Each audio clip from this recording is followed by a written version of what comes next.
Good afternoon, and welcome to the evening keynotes for InterDrone. I hope your day has met your expectations and that you are making the connections and learning valuable knowledge for your businesses and enterprises. So first up on the keynote stage tonight is somebody who's kind of a bit of a rising star, but in some senses he's been in the background all along. Dr. Lorenz Meier, the founder of Pixar and PX4, and co-founder of Arterion, is the inventor of the largest open source code base for drones in the world. I met Lorenz at InterDrone last year, and I've seen him 3 times across the world over the course of the year. And the 3rd time I saw him, he said, either I'm doing something really right, or I'm doing something really wrong that I've seen you 3 times. So without further delay, I'd like to welcome Lorenz to the stage so he can talk about what's going on in the open source community for drones.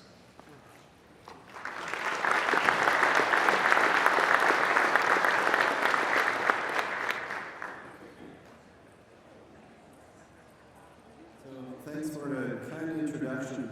In the run-up to this keynote, I thought about how am I going to make this successful? And I've made 2 strategic decisions.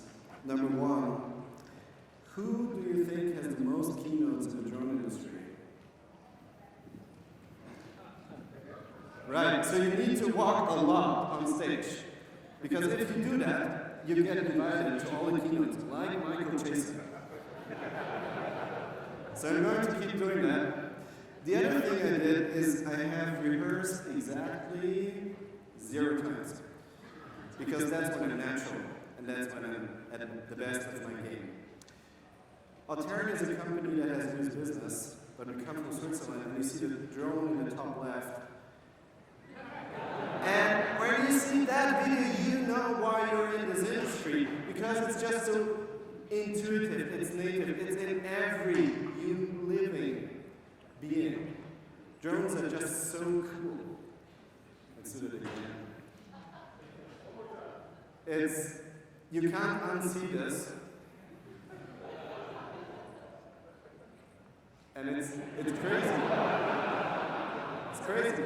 I mean, now I can go off stage and you take something home and, Mike can share the YouTube link to the video and we've already won, but we have more good stuff. Before that, I need to take you on a small history tour because I can claim a few things that few people in this room can claim. I'm in this industry for 11 years. That's pretty much since I was 3, if you look at me.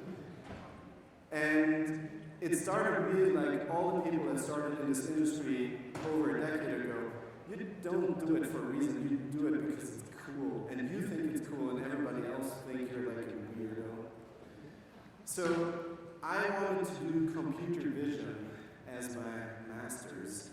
And I wanted to do computer vision on something, not something that drives, but maybe something that flies.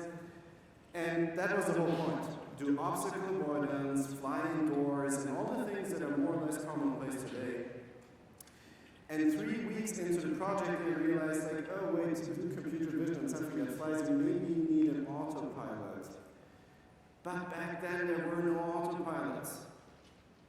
You couldn't buy this box that we have today. It did not exist. And the MEMS gyroscopes that are commonplace today and will be replaced by laser gyroscopes soon, they were barely existing either. Because phones hadn't been really discovered as a gaming device, so phones didn't have cheap angular rate sensors, so there were no cheap angular rate sensors. And so around 2008, which is around the same time where the smartphone really started to exist, we started to get these sensors. And I forgot to walk, sorry. So around that time, imagine we're here in 2008, and now we're going through this, right? We're going to go back and forth. Now, we built one of the first autopilots with MEMS sensors, 2008. And 2009, I had by then put a small student team, 14 people around me. We won the European Micro Air Vehicle Competition.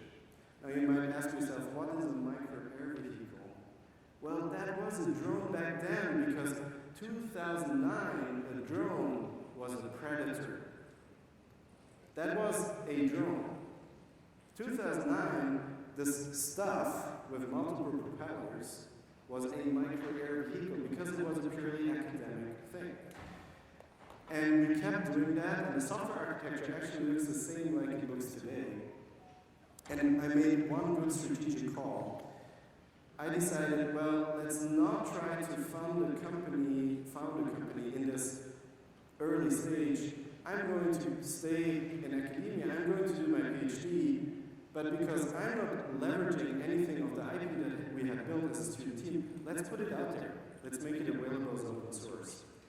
And as one of the younger open source developers, I decided I don't actually want to prescribe of people are using it, what they do with it, what they have to do. I'll just make it permissively licensed, so under the BSD license. And that was a very strategic decision because I thought, well, probably it's completely useless because we're just a bunch of students. But if it is useful, then it has the best chance to grow into something. And so the first project that was actually adopted was Mavlink into ground control. So that's something super boring like regulation. Sorry if any regulators are here. It's a communication protocol, and it allows you to talk to the ground station in a defined way. That got picked up first. And then 2010, we started to get adoption for that in a wide fashion, multiple autopilot projects. But the flight control software on the flight controller was really crappy, so we rewrote it a couple times. It was the Pixar software as a shorthand PX, and the reason it's called PX4 is just that that's version 4. And that kind of stuck because it actually did work. And then over the years, well, what's the next problem you need to solve when you try to do software to power a widget?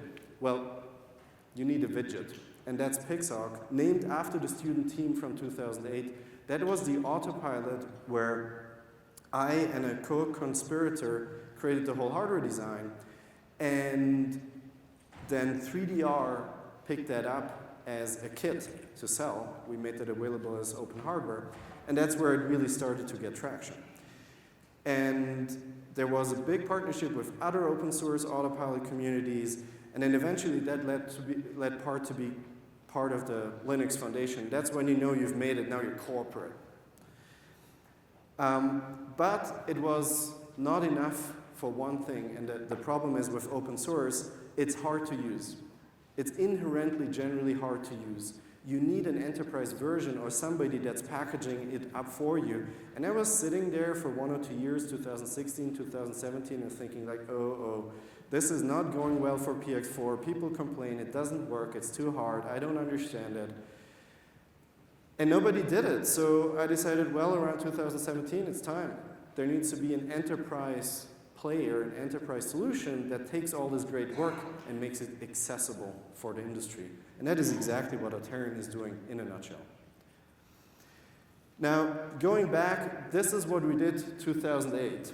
That's an open loop takeoff, so controlled crash. And then you see that's vision-based navigation, right? What do you do first? Well, you instrument the environment. So the drone is not actually following the pattern. The pattern is there, so it knows where it is because it knows where each of these markers are. And you can see it's kind of jerky, and it's not super fast, and it's not super pretty. But that thing flew completely autonomously with vision-based navigation 2010. With a bunch of students who didn't know what they're doing, but were dangerous enough because they had the internet. And so now I'm feeling old. And over the years, we started with really 2 contributors, but now it's hundreds. It's hundreds. This is just an excerpt of the contributors we have today. And you can see a lot of random profile pictures on GitHub. I typically find that the hobbyists, they put their picture on there, and then anybody working for a company doesn't care or doesn't want to. And so no profile picture on GitHub is a good indicator that it's a professional. And by the way, there's a word that was formed in our community. It's called "I know you from GitHub," because you meet that profile picture for the first time in real life. And I actually got that reaction today again. And now, well, that's so far cute and nice and great, but here's the problem. As you start to have higher level functionality, computer vision, obstacle avoidance, you start to have more and more stuff on your drone. Each of the things is just a small slice, but if you stack up slices, you're forming an exponential curve.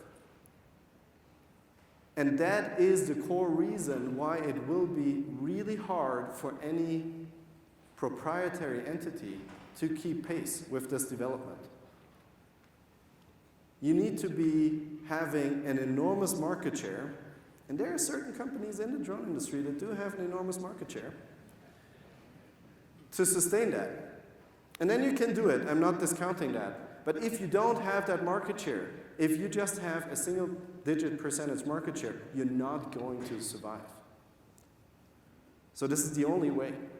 And it's a bit like in the smartphone space, right? You have the proprietary integrated solution, and you have the more open solution called Android, and Android is a stack of a ton of open source software. And to do that, you also need increased headcount, as we call it in business. You can measure headcount through the activity, which is the commits. And you can see that that's an exponential curve too. That's the only way to keep up. And it actually shows that our community is healthy, because if it wouldn't grow that way, we would have a problem. The other thing, we had the first developer summit this year in Zurich. And we thought like 30 people, you cannot really see it in a picture. 200 people showed up. And because we're a bit unprofessional, we organized it with like 4 weeks notice. 200 people on 4 weeks notice. That shows real demand, and that's real critical mass. And so I think that's a real step change in this industry. And we do cool stuff. We do, for example, tail sitter VTOLs. This video is like 4 or 5 years old, done by one of my students, who is now the lead for VTOL flight control in PX4. That video was before you saw any other VTOL. You just didn't know it existed. That was before Amazon, Wingtra, anybody else. 4 or 5 years ago. I would need to look it up exactly. But you can see it holds position. That was one of the first flights. You also see he's a bit unsure, but it worked. And you can now buy essentially the code base that's driven that video, both as toys as well as $30,000 commercial products. And you know, when you build drones, at some point you're thinking about, okay, I'm building a flight controller. Now, I just hope that everybody understands that that flight controller, the small thing for hobbyists, is not intended to fly people. Because who would do that? That would be completely crazy. And I'm not okay with that, for the record. It's crazy dangerous. We didn't design it for it. But it's working so well that people trust it. And I mean, who would put jet engines on their back? I mean, that's totally crazy too. So this is a jet man who is flying around with jet engine on his back for probably the past 10 years. Crazy guy from Switzerland, you see the analogy. And that's quite successful. And that's not a puppet.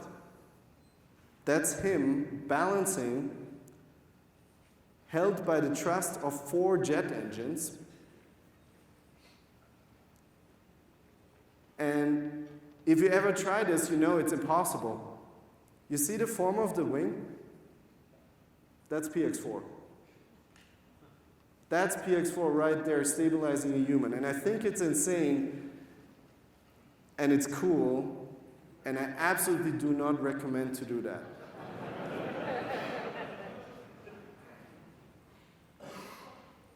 But as you clock up flight hours, as you have breadth, as Linus Torvalds says, given enough eyes, all bugs are shallow, you start to get to results that are really incredible. And so what you will start to see probably Jetman doing next, once he's through with his trial period, is go out and fly VTOL, so he doesn't have to jump out of a helicopter anymore to take off. Awesome. Don't do it at home. And now you might wonder, okay, they've brought this student turned academic, turned open source developer, turned startup founder. Auterion has now 50 people. We're probably the largest avionics company in our size category by now. Yeah, but what do you do with this stuff? And then you start looking. You start looking and you realize, well, there's this product that's in the market for some time. And then there's that product, completely different looking, that's also running PX4. And then there's this mass market product that's also running PX4.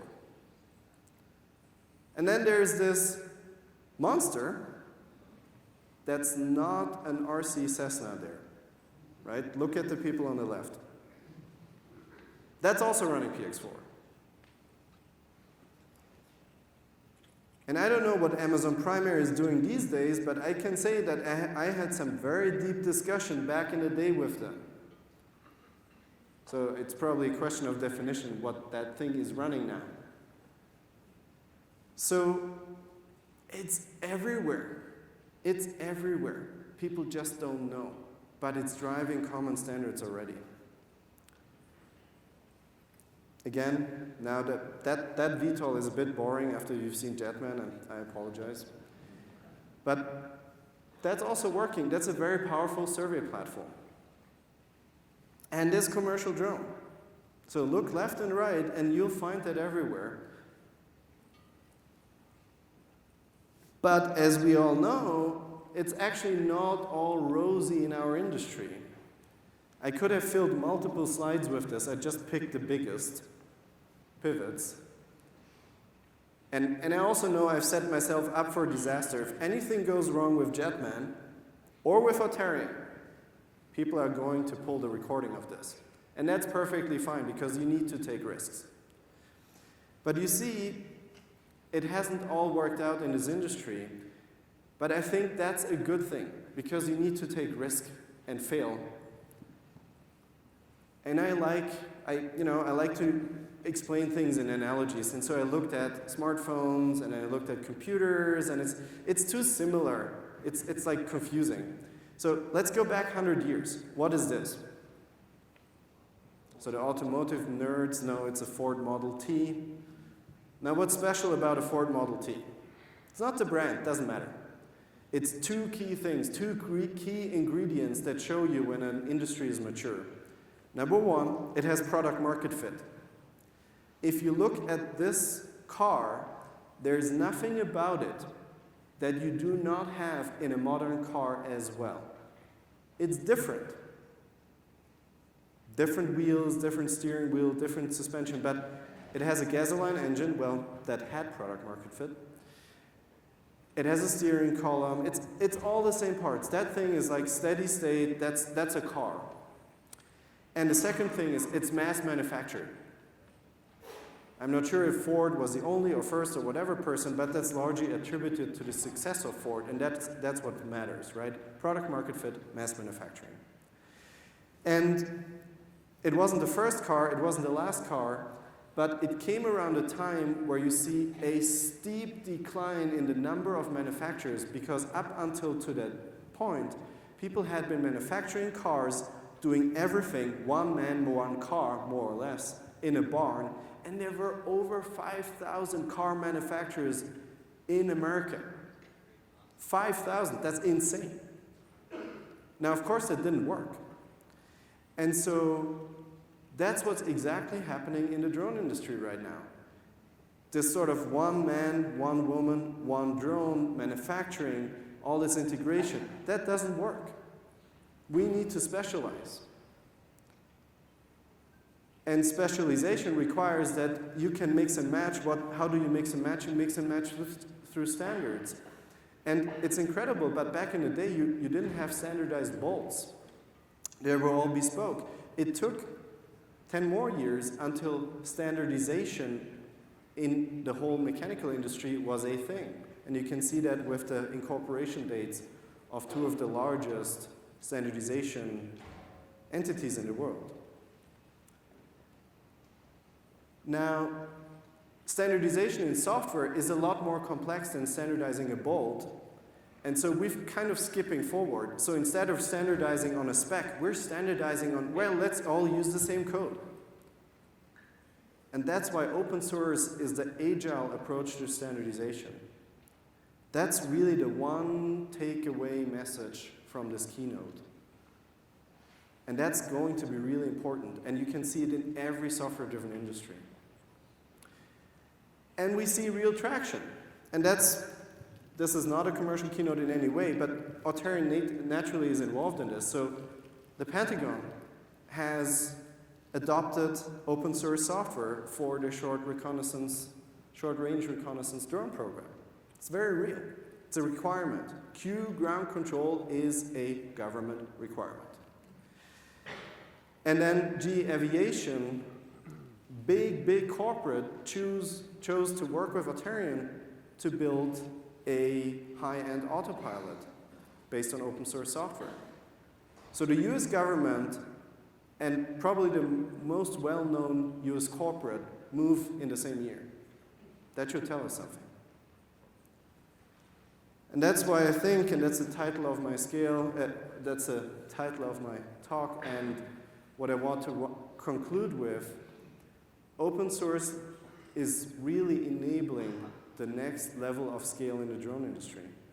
It's what will us all allow to collaborate better, to have less redundancy, and with that, create an open ecosystem that allows smaller players to break the monopoly of vertical integration. Thank you.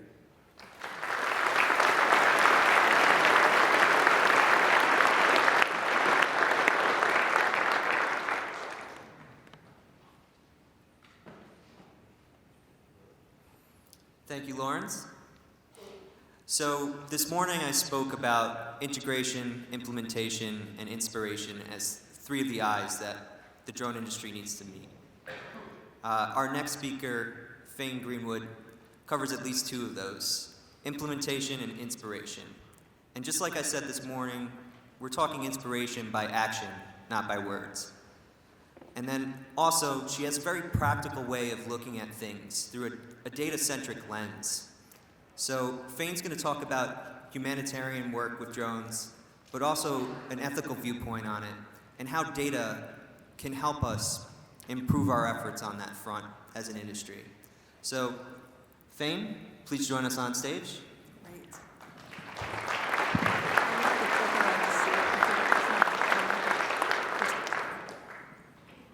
Great. So, my slides. Let's see, maybe 1 second.